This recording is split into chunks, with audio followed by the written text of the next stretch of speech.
Buenas tardes, amigos de las dos orillas. Nos acompaña la gran June Caroline Ehrlich, profesora de la Universidad de Harvard, editora en jefe de la revista de Harvard Review of Latin America y creadora de un libro, autora de un libro muy importante para reconocer cómo nos ven desde afuera, que es Una gringa en Bogotá, una novela que es un reportaje que se leyó aquí muy bien, del 2008, y ahora estamos hablando con ella por este libro fundamental, un libro muy importante para entender por qué nosotros estamos condenados a los desastres naturales y a las pésimas respuestas de los gobiernos latinoamericanos a los desastres naturales.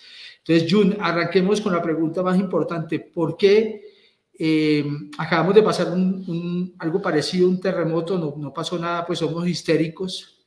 Lo que nos levantaba a nosotros de la cama en los 80 eran las bombas de Pablo Escobar, entonces habíamos perdido un poco la costumbre. ¿Tú crees que si en este momento pasa un terremoto en Colombia, los gobiernos estarían en la capacidad de contestar a una eventualidad de estas, a un desastre, por ejemplo, como el que pasó en Turquía? No. Me gustaría decir sí, pero primero, por lo que con el temblor de viernes, hablando primero a nivel de la ciudadanía, mucha gente me contaron que no salieron a la calle, que sintió el temblor, pero se quedaron en sus casas porque no querían bajar por las escaleras, porque tenían miedo de que iban a quedar atrapados ahí. Es decir, absolutamente contraindicado a lo que dicen la gente que uno debe evacuar. Eso me da una pista que la ciudadanía no está organizada por el gobierno con directrices y con líderes para que saben, aunque saben lo que hacer, no lo hacen. Segundo, creo que en parte dependería donde ese terremoto iba a tener el efecto más grande, porque Colombia es un país de muchas regiones. Solamente 40% de las carreteras en Colombia están pavimentadas.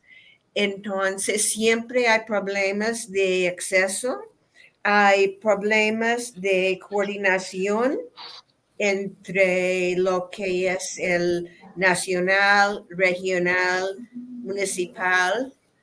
Yo creo que el gobierno hoy día tal vez está haciendo pasos pequeños, pero muy interesantes. Tengo entendida que recién hubo un derrumbe en Cauca, sí, a lo cual se respondían muy rápido, muy eficazmente, tanto como en abrir rutas alternativas, como ocuparse de la comunidad, del transporte. Pero los países latinoamericanos, Colombia, no digo en particular, es decir, si yo tenía que adivinar, yo imagino que Colombia es ahí como por la mitad de los países en la habilidad de responder. El libro enfoca no en lo que pasa, suponiendo que había un terremoto que aplastó a Bogotá el lunes. El libro no enfoca tanto en lo que pasa en los días después, pero lo que pasa a mediano y largo plazo. Y entonces yo creo que para América Latina es un poco difícil porque en general no es una cultura largoplacista. Que la gente piensa hoy mañana, pasado mañana. Ok. Hay dos ejemplos que tú pones en el libro. El libro es muy importante porque le logras dar rostro a la tragedia. Un rostro de estos fue el de Omaira, Omaira Sánchez, la niña de Armero, que se pudo haber salvado si tenía, por ejemplo, lo que más le aterraba al periodismo extranjero es que aquí no había una motobomba para drenar y salvarla. En Armero hubo muchos problemas con los recursos que mandaron de otros países para atenuar la tragedia. Un caso parecido fue el de Nicaragua en 1972. ¿Tú me puedes hablar cómo fueron las respuestas de estos gobiernos a estos dos hechos concretos y la de Haití, que además también tiene rostro? Sí, lo de Nicaragua es muy interesante porque muchas veces cuando escuchamos casos de corrupción, es como la gente dice o la gente alega o la gente piensa. En el caso de Nicaragua, por la Navidad de 1972, un terremoto aplastó toda la ciudad de Managua. Y entonces, en vez de, había mucha ayuda humanitaria, mucha. Y en este momento había un dictador que se llamaba Anastasio Somoza, y él básicamente robó la ayuda humanitaria y también que él tenía muchos terrenos en las afueras, es decir, es como si el terremoto aplasta Bogotá y comienza a construir en Chía, en Cajicá, en La Calera, porque eso era donde él y sus allegados tenían inversiones. Nicaragua es un país pobre, es un país que había vivido sin democracia muchos años, pero el terremoto vino a ser algo que despertó la ciudad civil y movilizó a la gente, que ya había un grupo guerrillero incipiente, pero después del terremoto, muchos de los padres, muchos de los abuelos, muchos de los políticos tradicionales decían, no, basta ya.